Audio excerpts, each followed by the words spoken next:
March 8, 2014. A Boeing 777, one of the safest planes ever built, takes off from Kuala Lumpur.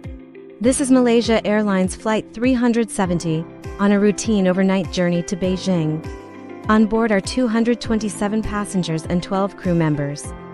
Families are waiting to be reunited, business deals are about to be closed, vacations are just beginning. Everything is normal. Until it isn't. Less than an hour into the flight, as it cruises over the South China Sea, something extraordinary happens. The plane's transponder, the device that communicates its position to air traffic control, suddenly goes silent. On civilian radar screens, the icon for MH370 blinks, and then disappears. Just like that, an aircraft carrying 239 souls, weighing over 200 tons, vanishes from the sky. Air traffic controllers in Malaysia and Vietnam try desperately to make contact. Malaysia 370, contact Ho Chi Minh.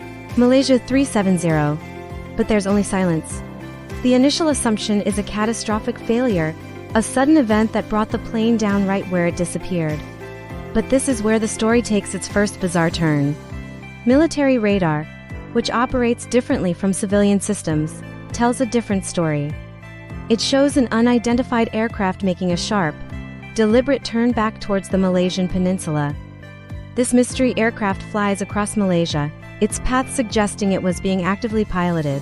It then heads northwest, out over the Strait of Malacca, before turning south and flying for hours over the vast, empty expanse of the Indian Ocean.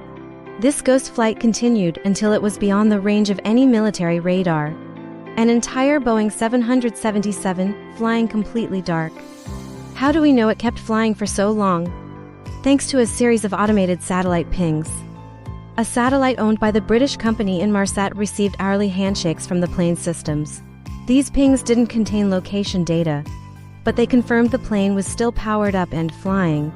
By analyzing the time it took for these signals to travel between the plane and the satellite, investigators could calculate the plane's probable distance from the satellite at each handshake.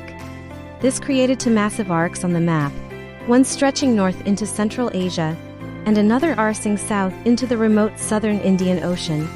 Considering the amount of fuel on board, the northern route was quickly deemed unlikely.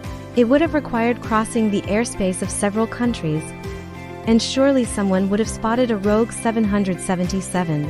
All evidence pointed south, to one of the most remote and treacherous stretches of water on the entire planet, the southern Indian Ocean. This realization triggered the most extensive and expensive search in aviation history. Dozens of countries, including Australia, China, and Malaysia, joined forces. Ships, planes, and advanced underwater submersibles were deployed. They scoured millions of square kilometers of ocean floor, an area larger than Western Europe. The search was a monumental task, like looking for a needle in a haystack, except the haystack was thousands of meters deep, with rugged underwater mountains and canyons. For years, the search teams found nothing. Not a single piece of debris. The ocean held its secrets tight. Then, in July 2015, more than a year after the disappearance, a piece of wreckage washed ashore on Reunion Island, thousands of kilometers from the main search area. It was a flabrin, a part of the wing. So what happened on that flight? This is where the mystery deepens and theories run wild. The first possibility investigators considered was a catastrophic mechanical failure. Perhaps an electrical fire or rapid decompression incapacitated the crew. This could explain the loss of communication. However, it doesn't easily explain the deliberate turn back and the long, controlled flight path. A plane suffering such a massive failure is unlikely to continue flying perfectly for another 7 hours. This leads to the most disturbing and widely discussed theory: deliberate human action. Was it one of the pilots? The captain, Zahari Ahmad Shah, was a highly experienced and respected pilot. Initial investigations into his life revealed nothing suspicious, though some later reports suggested he might have been dealing with personal issues. Could he have deliberately depressurized the cabin and flown the plane to its remote demise? A flight simulator found in his home contained a plotted course eerily similar to MH370's final path, though investigators couldn't definitively link it to a premeditated plan. This theory is haunting because it implies a calculated act of mass murder-suicide. What about a hijacking? The period after the last verbal communication and before the transponder went silent is a critical window.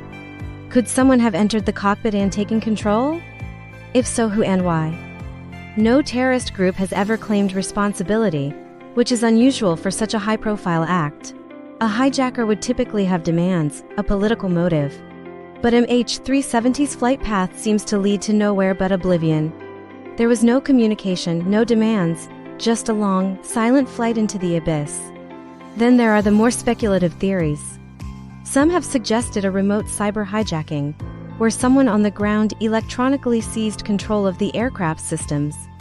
While modern planes are highly computerized, aviation experts largely dismiss this idea, stating that the required technology and access simply don't exist in a way that would allow for such a takeover without being detected.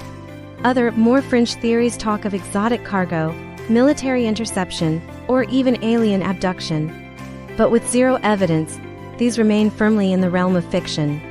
The official investigation, led by Malaysia, concluded in 2018. Their final report was over 1,000 pages long, but its conclusion was profoundly unsatisfying. They ruled out mechanical failure and said the plane's deviation from its path was done manually, under deliberate control. But they could not determine who was in control or why. For the families of the 239 people on board, this lack of answers is a source of unending pain. They are trapped in a state of limbo, unable to mourn properly, unable to find closure.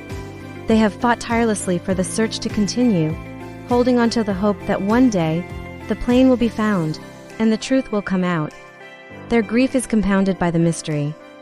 Was their loved one the victim of an accident, a hijacking, or the actions of a rogue pilot? Each possibility carries its own unique horror. The disappearance of MH370 has also forced the aviation industry to confront some uncomfortable truths.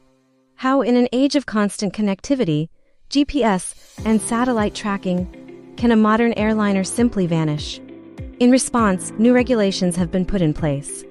Airlines are now required to track their planes every 15 minutes, and new aircraft are being equipped with black boxes that can be ejected from the plane before a crash, allowing them to float and be more easily located.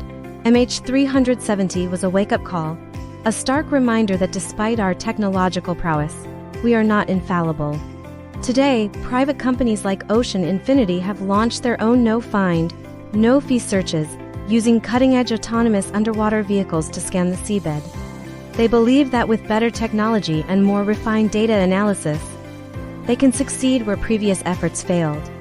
But the southern Indian Ocean is one of the most challenging environments on Earth. Its depth and rugged terrain continue to guard the plane's secrets. The story of MH370 is more than just an unsolved mystery. It's a human tragedy on a massive scale. It's a technological puzzle that has stumped the world's best experts. It's a chilling reminder of the unknown, of the fact that even in our hyper-connected world, there are still blank spots on the map, places where something as large and sophisticated as a Boeing 777 can disappear, leaving behind only questions, theories, and a profound sense of loss. The final resting place of the 239 souls aboard Flight 370 remains unknown, until the day the wreckage is found and its black boxes are recovered. The truth of what happened in those final, silent hours will remain a haunting mystery, lost somewhere in the cold, dark depths of the Indian Ocean. Thank you for watching. If you found this story as compelling as we do, please consider subscribing for more deep dives into the world's greatest mysteries. Stay curious.